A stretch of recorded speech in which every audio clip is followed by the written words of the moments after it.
Imagine a world where you are part of a community that sees you for all that you bring and propels you to become your very best self. A world where everyone is valued for what they bring and everyone gets the support they need. Seva Exchange brings this dream to reality by empowering individuals, communities, and organizations with the right tools and resources to change the world. We do this by organizing people near and far around a goal or project and bringing them together and measuring their success. Our data analytical reports will provide information to support transparency and critical needs in today's world. The Seva X app acts as a secure bridge to multiple communities, including those defined by you, and allows everyone within their community to contribute time through service and request help for themselves. Members can also donate service credits, money, or goods back to their community. Go to www.sevaxapp.com to learn more and start your Seva community today. I'd like to welcome everyone to our Happiness Summit, and I'm most honored and excited to welcome Patch Adams. Your name is famous, but I think people really need to know the real you and not the actor that played you. So that's important. And on that note, this whole event was brought to you by Seva Exchange. Give what you love and get what you need to get to get things done. Our software is a reciprocity-based platform where you ask for help and you offer help in any way you can with time, money, or goods. So we help communities uplift themselves. Thank you. And how much time do we have? You've got almost an hour. Okay. Especially with a subject that everyone thinks about all their life, I would rather say a few comments about my relationship to joy and then see what people want to talk about. So is that okay? And even though these people are names and not faces, fantastic. I can begin. Yeah, you could put it in the chat. Yes, if you're fine with that. Unless we want a presentation from Patch. You can say what you want. Okay, yes, there's a yes. Yes, everyone's saying yes in the chat. And that's not very many. I guess people are busy. Okay. Well, I was born in 1945 into a military family. My father was obviously fighting in the war. And then after the war, he moved his family for 3 years in Japan, where he was still in the army. And then he went to Korea, which destroyed his soul for 4 years. And in those years, I was on military bases in the US, in Oklahoma and Texas. What are you doing? And then in 1954, for 7 years to 61, we moved to Germany to live on an army base there. At the time, it was the largest army base in the world of the US, Kaiserslautern. And then my father died from war when I was 16. In 61, we moved back to the US and my life changed forever in a public park at a public drinking fountain where the sign said whites only. I realized my country was fake and religion was fake and that people were stupid enough to hate for color. And I spoke out, and so I was beaten up frequently. I was in 11th grade, and 3 times at 17, I was hospitalized in a mental hospital. I wasn't sure I wanted to live in a world of violence and injustice. I hated what the tranquilizers did to my imagination, so I didn't take them very long. And then I left the 3rd mental hospital, and at 18, I was present in DC for Martin Luther King's I Have a Dream speech, and I instantly changed forever. I realized that I could be who I decided to be, and I decided to never have another bad day. So I'm 57 years without a bad day, and that's true. And I decided to be 6 qualities: happy, funny, loving, cooperative, creative, and thoughtful. And I think I've been that for the rest of my life, which is 57 years. And so, you know, as a happy person and seeing, I mean, the number one prescribed medicines are antidepressants. This is in the world. And I've never given the diagnosis of depression. I think it is a symptom of loneliness. And that loneliness in a world of 7.5 billion people clearly shows that people don't know how to connect. And they don't connect through hierarchy, you connect through friendship.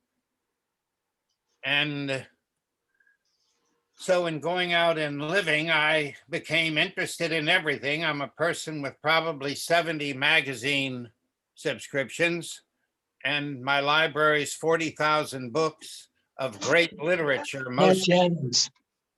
You don't want to hear it. yes, if Can you guys mute yourself, please? Everyone mute themselves, other than Patch. okay, so I'm almost at a close of what I was saying. So when I left the mental hospital, I've been on fire ever since. I've had no down days. And I have hugely lived in gratitude. I have so much gratitude, you know, it feels like I've stolen it from others because I have so much gratitude. And I am an extreme extrovert, so I've made a huge number of friends. And I've been working for 50 years to build a free hospital in our poorest state in West Virginia, in a profession where the number one reason you lose your home is your medical bill. So what the hell does the doctor think they've done for the person? 70% of bankruptcies.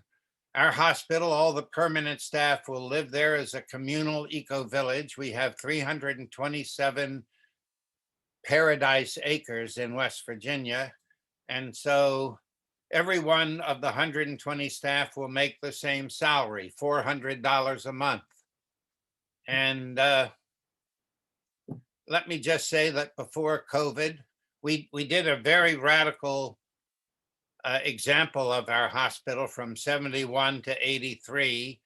And then I realized that we didn't really get any donations. I realized I had to go out to the world. Before that, I refused to become famous because it's a nightmare.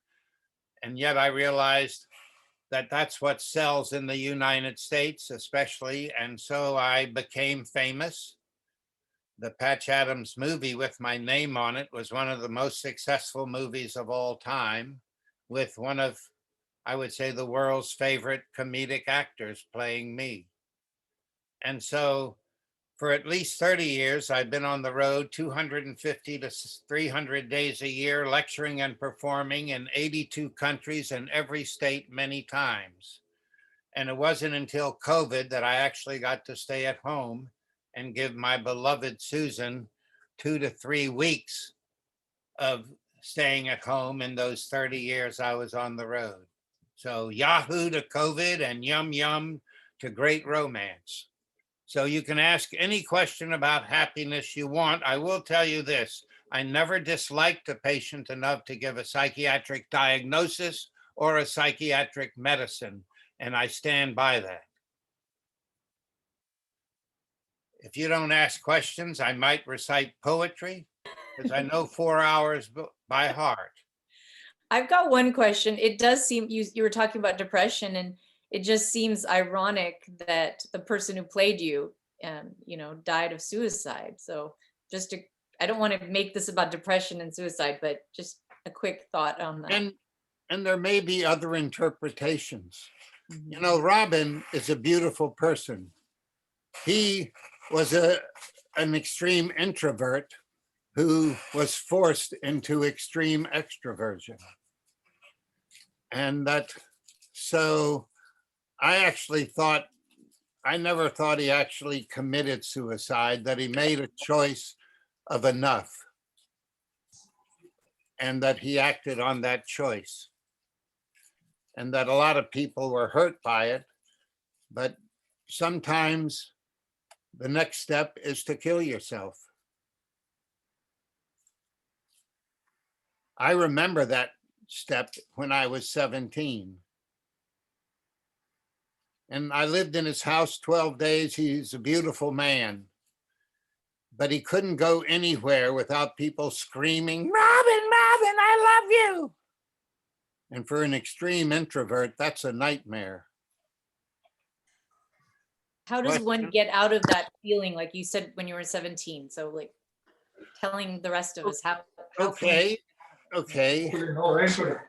After 3 hospitalizations and horrible medications, I got off the medicines, and I had been reading some, but I became a voracious reader. It would be hard for you to name one of the great writers of history I haven't read. And so I particularly was influenced by a movie, Zorba the Greek, by Zorba, by the poet Walt Whitman, and the writer of that movie that was so great about Zorba the Greek, Kazantzakis, and so many writers. And what was clear from me reading all of these books is that one option in life is that you can be exactly who you decide to be. How does that happen? You pay attention. So something can happen, and if you have a plan that you're not going to respond to it despondently, what are your other ways of responding to it? I just had a little less than 3 weeks ago an amputation of my left foot. And if you go to wherever our podcasts are, where are they, Derek? Facebook, you'll see how enthusiastic I am about the amputation. And Stumpy, I'm asking people to call me Stumpy. So I'm having no bummer about this amputation. My foot, if I wanted to dance and clown again, I needed the amputation. So bravo, we have great surgeons who, because of our wars, have done a huge number of amputations. And so now we have astounding prostheses. And of course, I have to stay at home until I get on the prostheses. And staying at home means yum yum with Susan every day. So I'm sorry. I'm happy I'm amputated. I have a question for you. Yes. So thanks for sharing that. I also went through major surgery not too long ago, and my answer was like, every day is better. Every day is better. Even some days when I wasn't that happy physically, I was like, I'm getting better. And I did a lot of prep for that. But the question is, what was it in Martin Luther King's, because I've heard that speech many, many times. It was given just before I was born.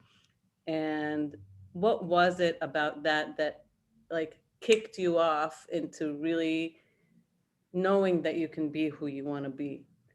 Okay. Because I think today we have so many people who are just, it's hard to shake. Like, I feel like the level of violence, the level of excellence, whatever we're seeing is so extreme. Like, what is that thing that can shake people? And I know a lot of people who really did experience MLK's speech as life-changing.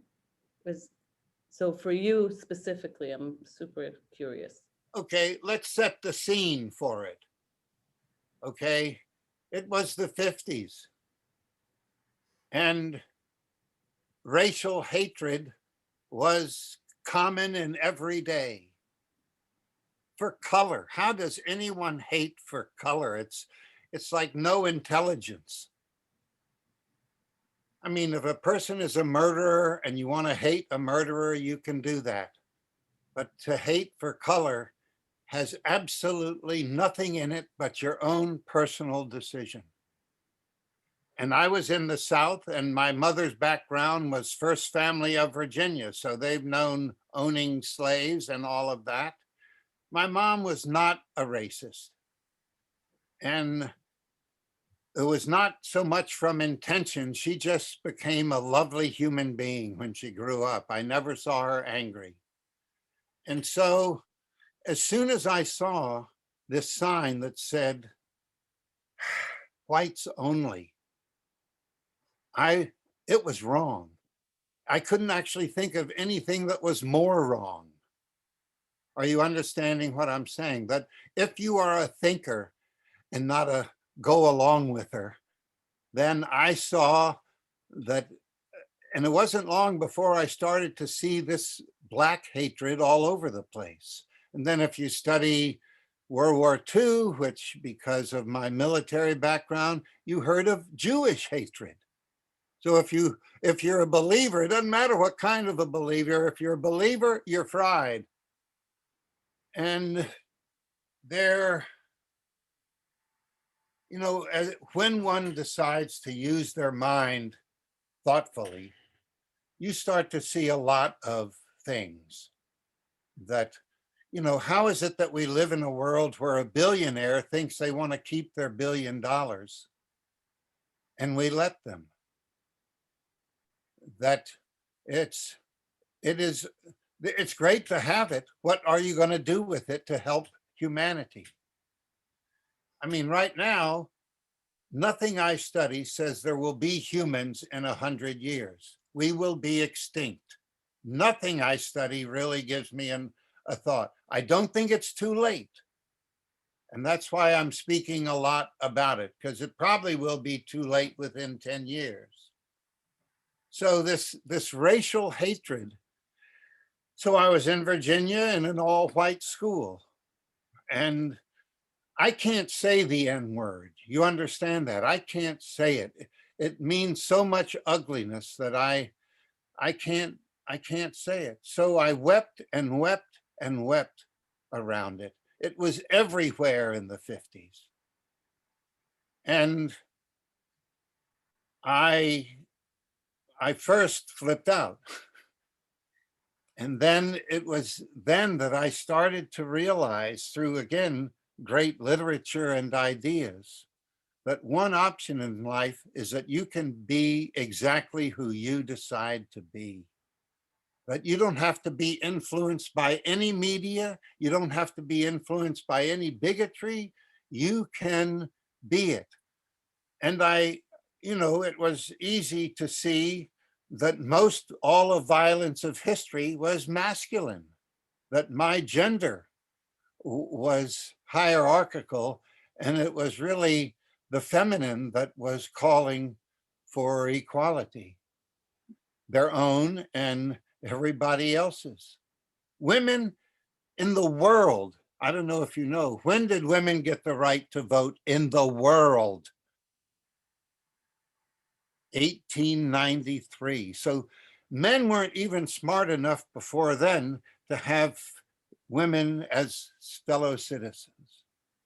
And then you start taking a look at these things. And the first was that sign that said whites only, but it really opens the door to all of the other concerns that people have: throwing trash on the ground, admiring a billionaire, and assume that a poor person is just not a very good business person. And in this decision to not have a bad day, and if I add to that the desire to be a human being that causes change, how can I be that instrument? So being happy all the time was a huge thing. And all I had to do was be grateful. Okay, I had an unbelievable mother. I could go to college. I made incredible grades in school. That, yes, I wasn't very popular on the dating circuit because I was a weird nerd, dweeb, dork, sissy boy. And so I, happy and funny. What's so fascinating is that if you can make people laugh, anything can happen. So one of my props is the world's largest underpants. I've had 2 presidents of countries in my underpants with me publicly.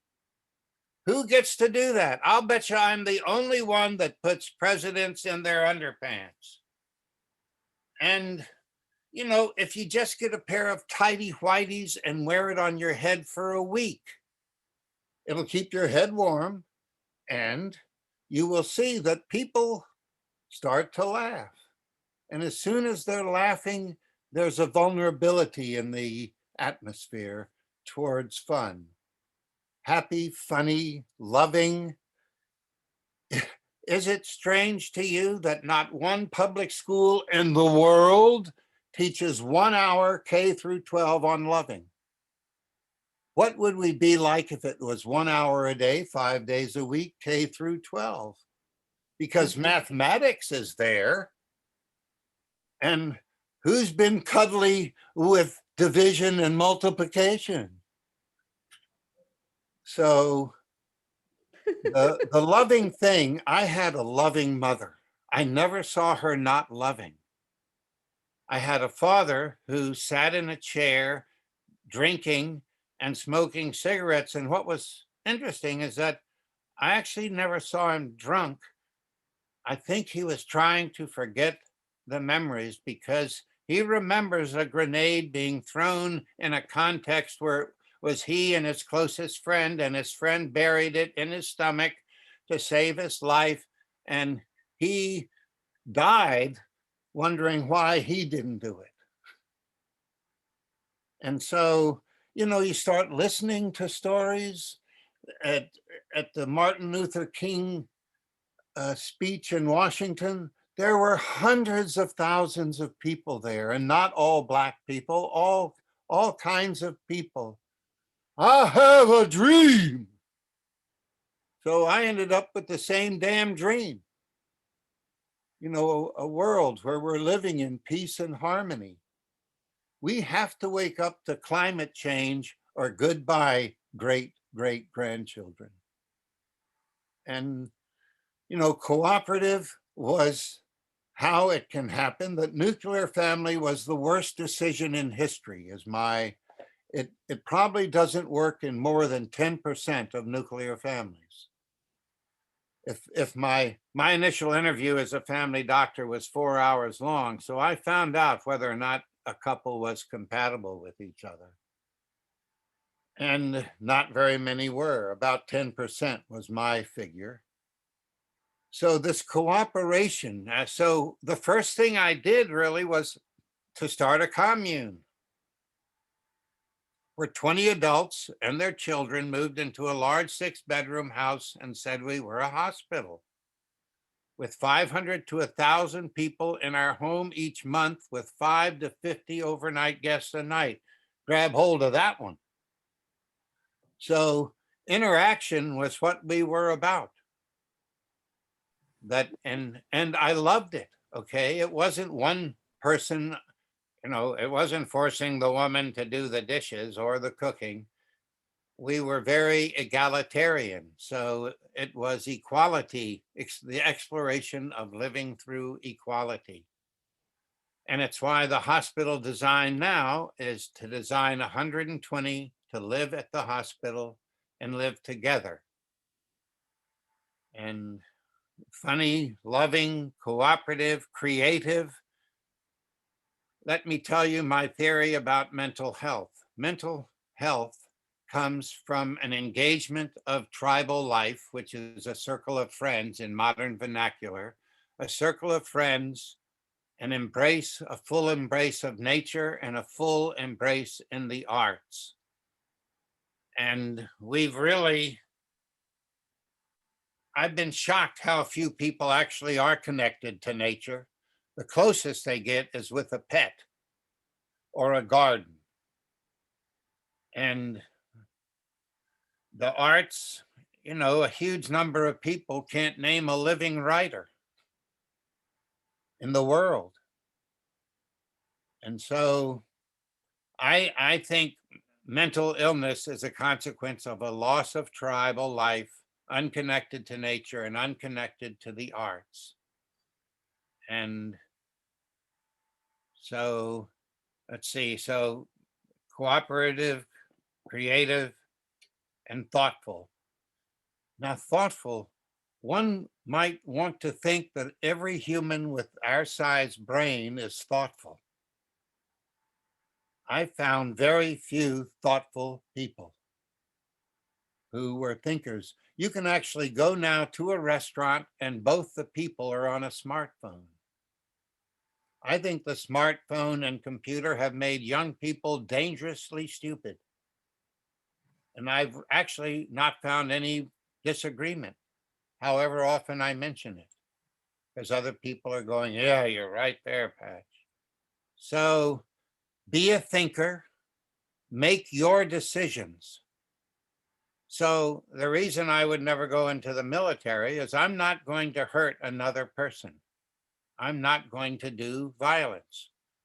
If I was beaten up, I would be beaten up or run away. I'm not going to fight back. And these are decisions you can make. You can decide to be happy. I mean, the truth is, if you have food and a friend, what are you bitching about? Okay, I'm going to wait for a question.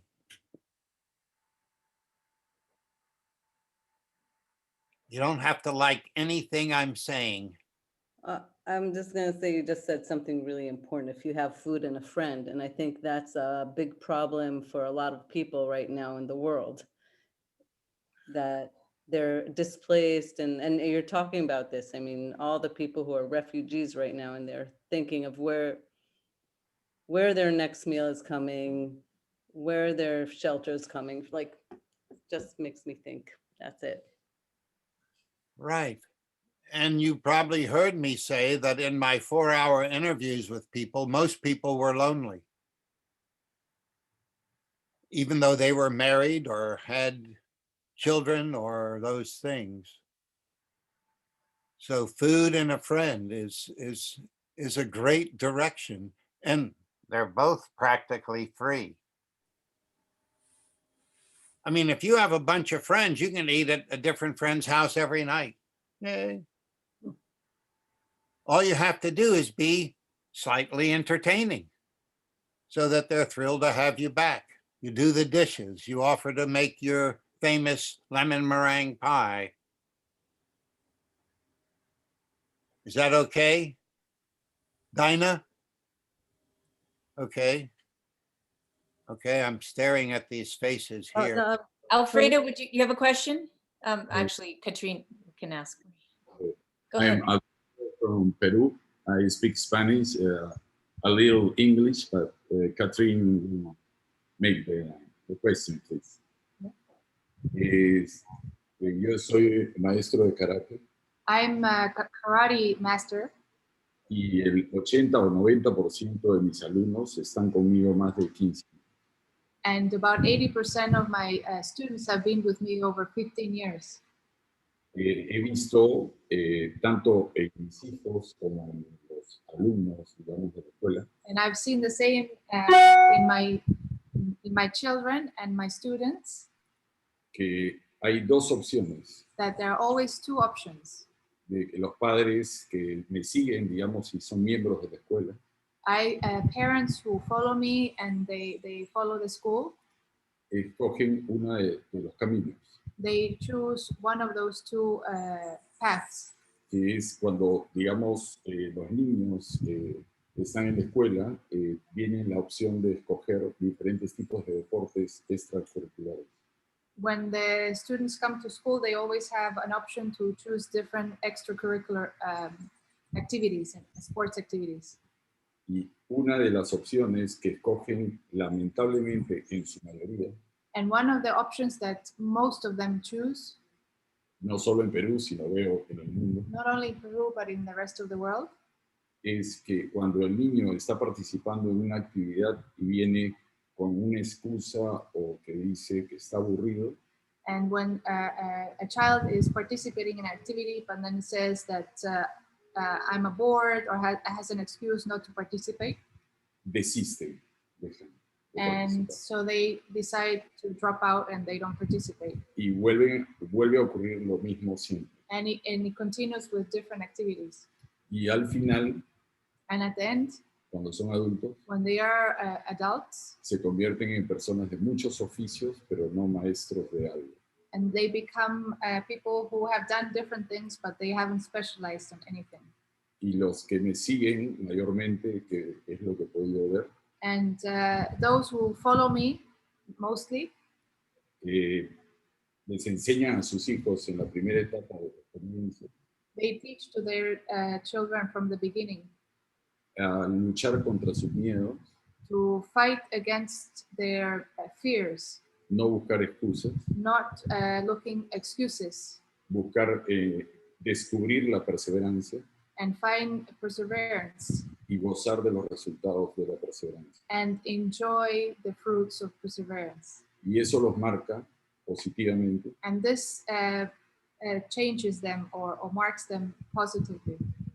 en el futuro. In the future, Ellos no solo gozan de esos resultados de la perseverancia, not only they enjoy the fruits of the perseverance, sino que se convierten en líderes de su vida y de lo que deciden hacer. and they become leaders of their life and they decide what they do with their lives. Si uno puede aportar eso en un niño y desarrollarlo, digamos, para, digamos, que no solo sea feliz, sino de adulto sea una persona, digamos, de bien y que cumpla sus sueños, So if you can help someone else who to become happy and fulfill their dreams, ¿cómo podría uno a un adulto que lo ves claramente que es infeliz, how can you help an adult who you can clearly see that is unhappy cuando ya su mente está formada, when their mind is already formed a certain way, a darle un consejo to give them an advice para ser feliz? to be happy? Thank you, Alfredo. My first thought is, in this country, the United States, 6,000 military vets kill themselves every year. Whatever medications they are on, they still kill themselves. So 5 years ago, we collected the funds to take 10 suicidal veterans. I went to veteran organizations, said, give me your most suicidal. And we took 10 of them with 10 clowns to Guatemala, and 1 week of clowning stopped their suffering. 1 week of clowning was bigger than the murder they did in their wars and what they saw. And they've come home and not been suffering. So 2 years after, we went to a vet organization and said, damn it, give us your most suicidal. We want 10 of them. And we did another clown trip to Guatemala, 1 week. It stopped their suffering. So what I'm saying there in relationship to what you're saying is that however much you're hurting, if somehow you decide to try to open the door to loving and joy, it can affect you and wake you up. In the same way, romance, if you meet a partner where you've been miserable and miserable and miserable, you meet a partner and there's a great connection, your misery can go away. That it's a very powerful experience because on these clown trips, we take them to very damaged children, adults, orphanages, etc. We expose them to a huge amount of suffering, and they notice that they didn't have to know anything. They're wearing a silly outfit and they don't even know what they're doing, and they do it. We give them a tiny amount of training, but mostly we give them a lot of experience. So when a person sees themselves be beautiful, be loving, be friendly, and then they sit with it after, and especially if people are reminding them and talking about it, it doesn't take long before they like that part of themselves. And that's really important, that you like yourself, because you will I've clowned in 82 countries. When I clown and without a clown group, I say, please take me to who is suffering the most. Not necessarily because I think I can do something, but I'm ready to be there. And I know that love and fun are larger than their suffering.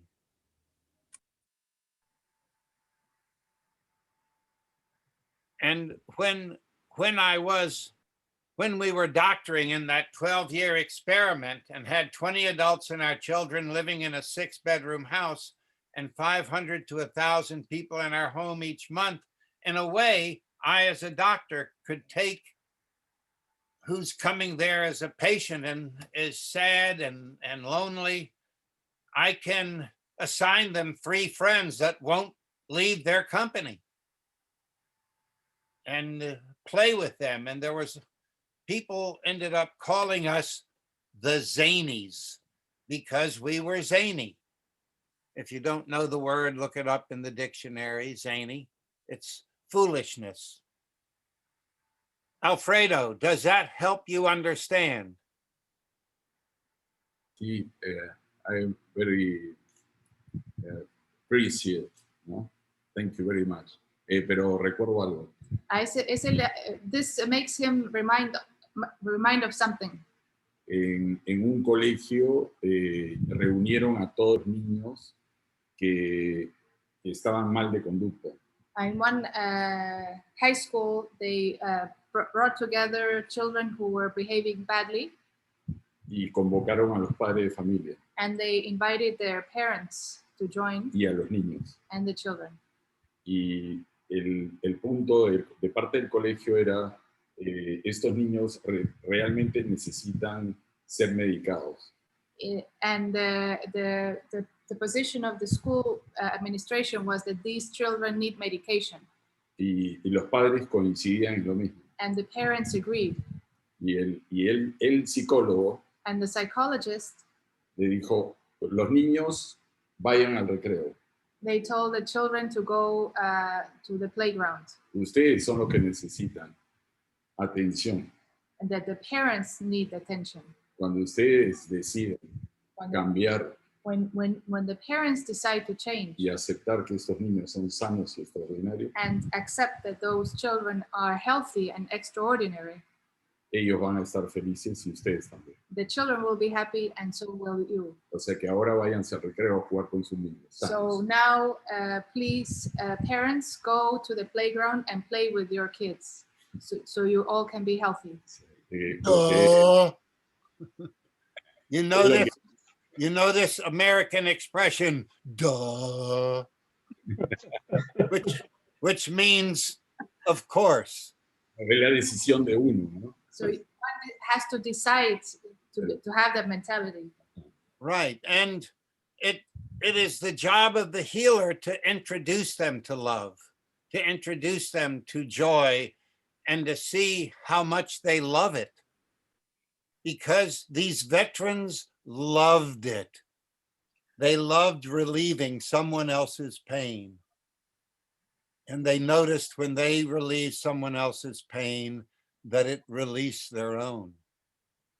And so why not be a bouncy, bubbly person walking down the street? It's more than that. Sabias palabras, muchísimas gracias. So you have very wise words. Thank you very much. Great. And even these people, here's a PH. That's 3.7. Pam. Pam, do you have a question, Pam? Anyone can have a question, even if you don't want to show your face. I don't have a question, but I would like to underscore some things going on here. I'm a social psychologist, sociologist by training, and I ran the National Training Center for Stephen Glenn, who studied why discipline, comprehension, motivation, and achievement scores were declining, and risky behavior was increasing in our society after World War II. And long story short, he identified a bunch of things, but what's pertinent to what you're saying and talking about is, sir, you created an identity for the vets and a group belonging. The greatest human need is that sense of belonging. We're packed tribal people, pack animals. And that's what you were doing, I think, from what you said, Yes. based on the results you were seeing. And so they had this group identity, and they were also, you were providing them with a meaning and purpose. And so if anybody's raising kids, I highly recommend Steve's book on raising self-reliant children in a self-indulgent world. And that's his seminal work, which explains everything that he found. And What's the the other name of thing, the book? Raising Self-Reliant Children in a Self-Indulgent World. And he worked with the Kennedy administration through Carter. And when Carter didn't get reelected, he took his work private and created a training program called Developing Capable People, which works with people who work with children. So I also wanted to underscore that point, because while he did do work as a social psychologist in corporations, his main focus was on giving the tools to the youth to deal with a dramatically changing world that we weren't adapting to quick enough. And that's led to some of the issues we're seeing today around a lack of ability to communicate, around that disconnection and things like that. So the suicide rates are still increasing because of it. And H period, Stephen, S-T-E-P-H-E-N, Glenn, G-L-E-N-N, doctorate. He was also a colleague. Excuse me, was that the author of this book? That's the author. Say it again, H? H period, Stephen, S-T-E-P-H-E-N, Glenn, G-L-E-N-N. He's gotten awards from the Reagan You want administration. to put it in the chat? Can you put it in the chat? Oh, sure. That's a Sherry, is it Sherry or is that your partner? I don't know his name. Sherry Lynn and Sherry Jerry. Lynn. Sorry. So we have a couple of questions. One is a simple one. Where can we, is it possible to find the Clown Vets documentary online, or can we get it like digitally or something and watch it this weekend? That's one question. And the other question that I have is, I'm dealing with breast cancer right now, and I keep being told, well, it's your body and you can do what you want by the medical community, but they're pushing and trying to get me to do chemo, radiation, surgery. And I was succeeding for a while with alternative treatments and natural treatments, and now I need to do something different. That doesn't mean that I'm giving up all the natural treatments, but I'm being pressured even by my naturopathic community to get that consult with the oncologist. And it's challenging to stay in that place of joy and stay in that place of love when it feels like the cards are stacked against me, even to get the information that I need about the therapies that I want to explore. And to be able to stand up for my rights and myself and come from that place of love and joy. I know there's anger on both sides, on the naturopathic community and on the Western medical community. And so I guess addressing, how do you come from that place of joy and love when you're dealing with things like that? Well, as you said, it were those two communities that were arguing. You don't have to join the argument. You can simply listen to it and then make your decisions. When they give their argument, they're going to say it as if it's correct and the right way. But you have found out that it's a way. So find your language for it and hear what they're saying, not to intimidate you, but to add it to the things you're hearing so that you can make your own intelligent choice.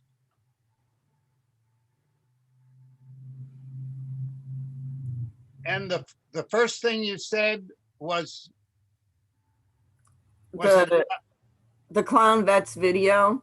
Oh, okay. Derek can tell you, I don't know how to use a computer. Unfortunately, due to ongoing negotiations, that still isn't available publicly. This has been going on for several years now, but we're still talking with people, trying to get it online.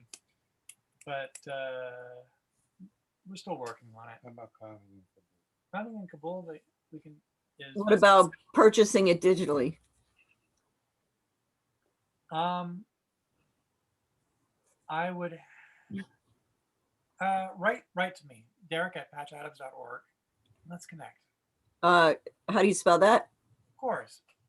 DEREK at PATCHADAMS.org. I'm an org. And last question, can you teach me how to juggle? Well, on the internet, I don't know. Okay.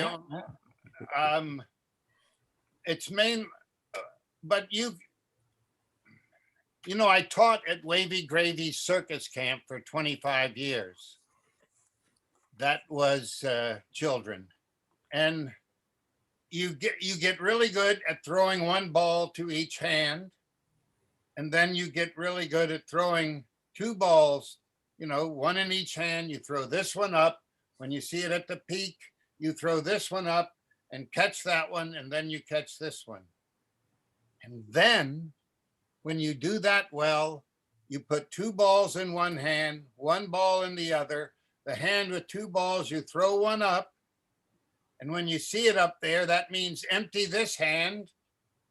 And then when you see that one up there, you catch with this hand and you toss with this hand. Do you understand? I do. I haven't made it to the three balls yet. I can do two. Well, if you can do three, you're going to wake up. I mean, two, you're going to wake up to three. And then you'll go, is it time for clubs? I might recommend do not go from balls to hatchets. Or fire. And the nice thing about clowning is that if you're clowning and dressed as a clown, not juggling, having three balls is part of your joke. Okay. A nice direction for clowning is being bad at everything. It's a great treat because then everybody feels better than you. It's a great trick. And did we cover everything, Sherry?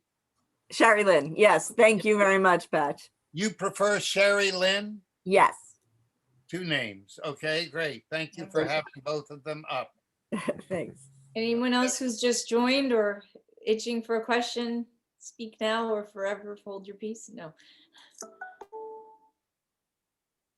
Question. Unmute yourself, Lisa. There you are. What's your question, Jerry? You're unmuted. Okay. Jerry's having trouble connecting to his audio. But before Sherry Lynn said something, somebody else pushed their button. Who was that? Own up, or I'm sending the police after you. Patch, this is Pam Halton, and it might have been me because I was trying to, I wanted to just say the name of the Clown Vets video, and I wanted to ask you to basically cover exactly what you did cover from the next guy's question. So then I just skipped the question and I put a note into the chat about the name of the video, the documentary. Okay. I did not tell you about another video, I think 8 weeks, maybe 8 months after the US invaded Afghanistan. I took a group of clowns to Afghanistan and they made a movie, Clowning in Kabul. And that you can get from us for $20. If you add a little something for postage, that helps us. If it's greater than $20, let me know and I'll give you a discount. And yes, certainly I hope everyone hears our hospital will eliminate 90% of the cost of care. Please help us. If everyone who loved us sent $5, we'd probably be built. Patch, Yo, this is Dina Magnus again. I'm under to mind Dina, but I work for a charity that buys and abolishes medical debt. how And about changing to preventing medical debt? my dream, my dream is that that we actually, we're shining a light on the problem right now, and that we eventually can actually change the system such that there's not one more cent created in medical debt. But can you send me could I reach out to you? Yeah, I either- can connect you to. I can connect you to. Okay. And maybe we can do something. Right. I have two books. The first one kind of gives our history and our ideas, and the other one is about being healthy. So What's the name of your organization, Dina? It's not mine. I just work there. I consult for them. It's called RIP Medical Debt. We've been liaisoning with them, but yeah, contact me and let's see what we can do. Oh, Yay. yes, because once we have a model that shows you can do modern healthcare for 10% of the cost, and because of my fame, it will instantly go all over the world. That's why my biggest push is to say, please help us get this hospital built. Because how dangerous will we be when there's a hospital that does modern medicine with surgery, with all the kinds of care, acupuncture, homeopathy, chiropractic, etc., at 10% of the cost. And where you see the staff, where the surgeon making $400 a month is as happy as the farmer making $400 a month. Because if they're not, they'll be sent away. If they're not happy? No, I'm just joking. No, if they're not happy. You know, it's going to be a happy hospital. So if you're gloomy, you know, work somewhere else or make some decisions. Please ask questions, please. See? I have one question, Patch. Okay. For all these kids of this younger generation, right, they suffer from ADHDs or anxieties. You are hearing of all unknown things that, you know, young kids should not be suffering from. And the immediate thing when you go to a hospital is medicines like Zoloft and all that stuff that get prescribed.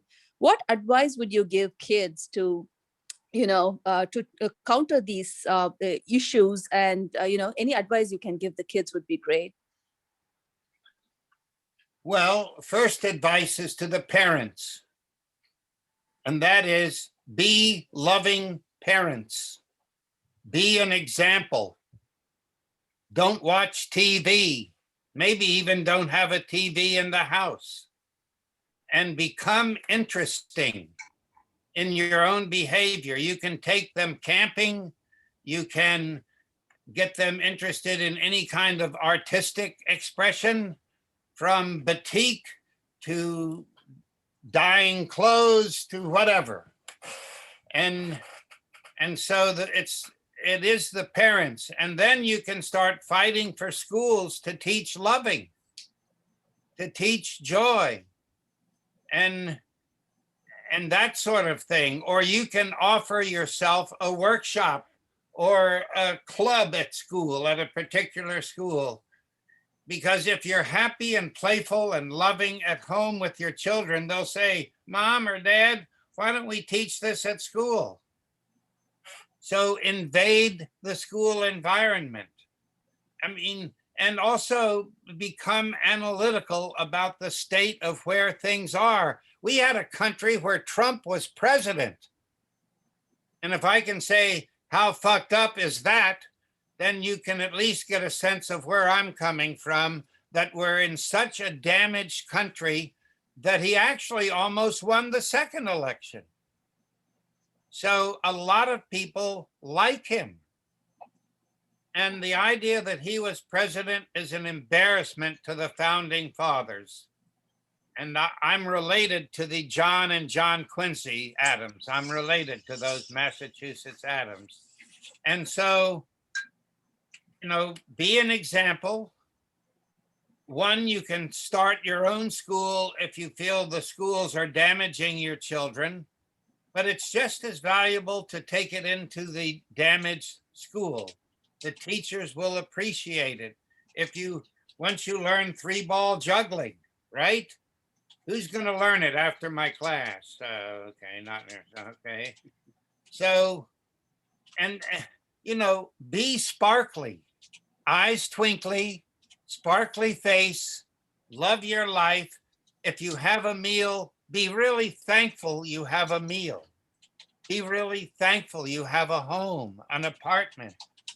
Be really thankful you have healthy children and not children with profound cerebral palsy. And if you have a child with profound cerebral palsy, show how much fun they can be. You understand? So your mind is being used, your thoughtfulness on how to bring great ideas to even profound situations. Because this planet is in a profound situation. Whatever the dinosaurs had happened, now we and many other animal species will disappear from climate change. And so be a radiant activist as your baseline, and then see what you add to it. Is that helping? Yeah, thank you. Anant, is that how you pronounce it? Yeah. Anant. It's Kavita. Anant is her husband. That's Okay.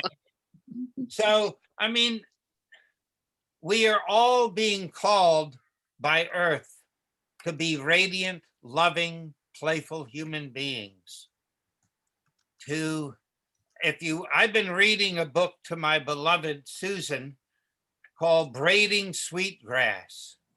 Ah, yes. Please read it. It is a gem. Here is a woman who loves plants. And if you read it and don't love plants, you don't have a brain.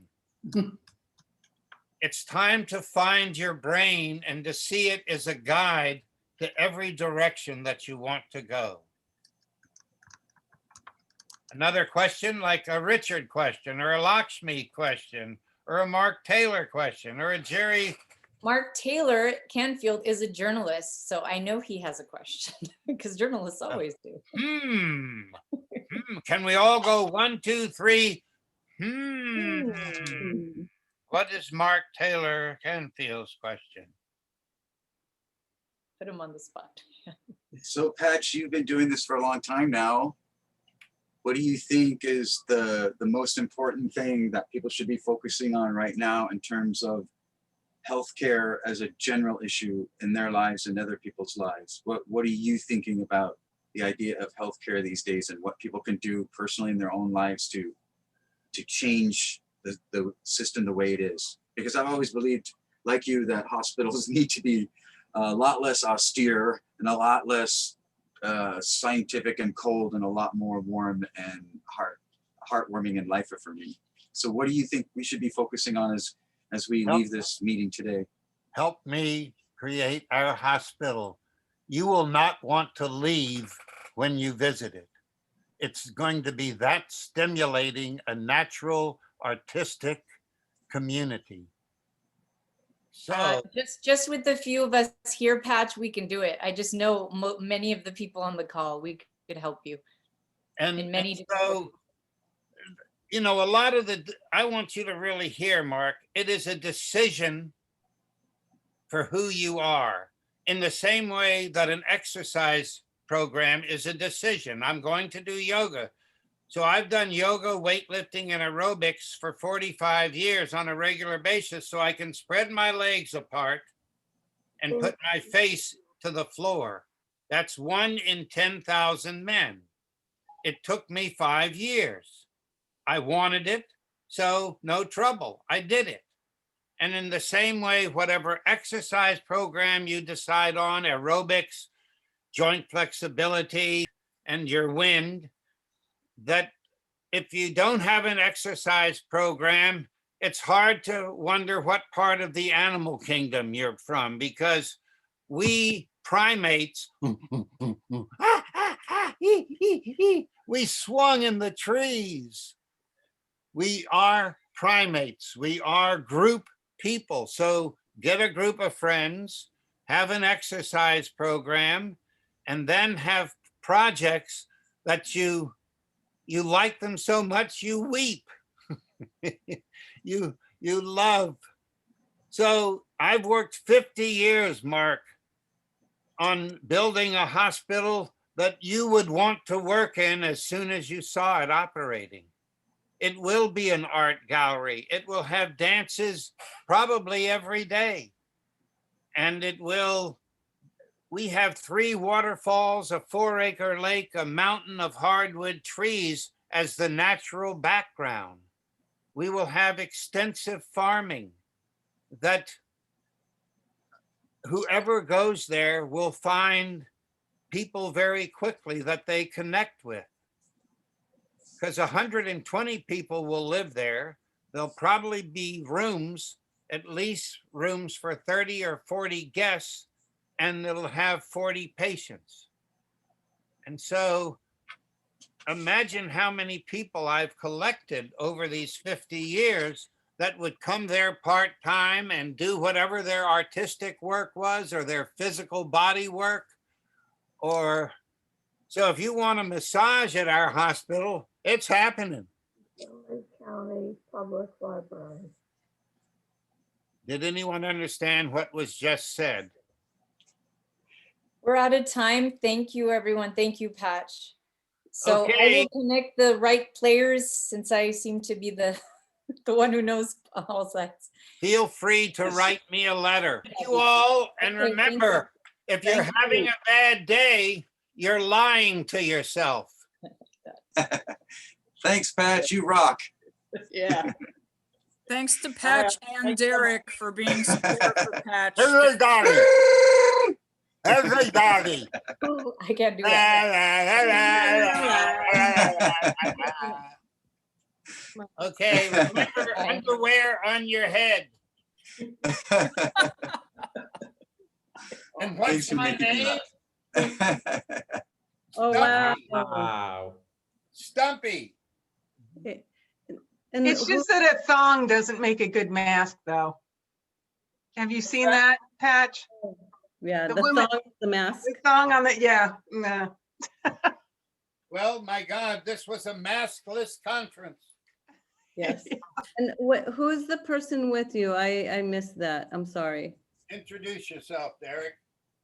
I'm Derek. Hi, Derek. Hi, Derek. I've been working with Patch for about 8 years now. It doesn't feel like that though. I'm pretty much his computer. I am the personal noun computer. So you're the happy computer. Yes. So I run the Zooms and I run the emails and I run the media on the Facebooks and the YouTubes and but somebody else does the Instagram for me, so I don't have to worry about Instagram.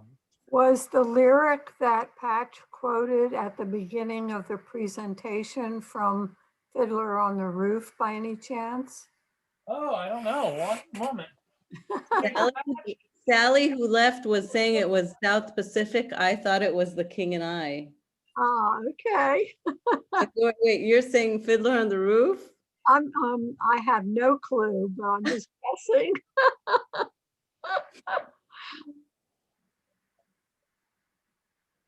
You remember the lyrics again? Sorry. Oh, no, I'm sorry. Oh, it's fine. Like I think happy. yeah, that South Pacific. A spoonful of sugar? No, it wasn't spoonful. No, it was happy something. Happy, happy, talking a happy talk. Talk about the things you like to do. South Pacific, I think you're right. Well, Captain Sensible, happy talk. Yep, that's it. It was Sally who guessed it. I thought King and I, but okay. South, yep, South Pacific. So that's what I said, South Pacific. So Yep. Whoopi, See ya.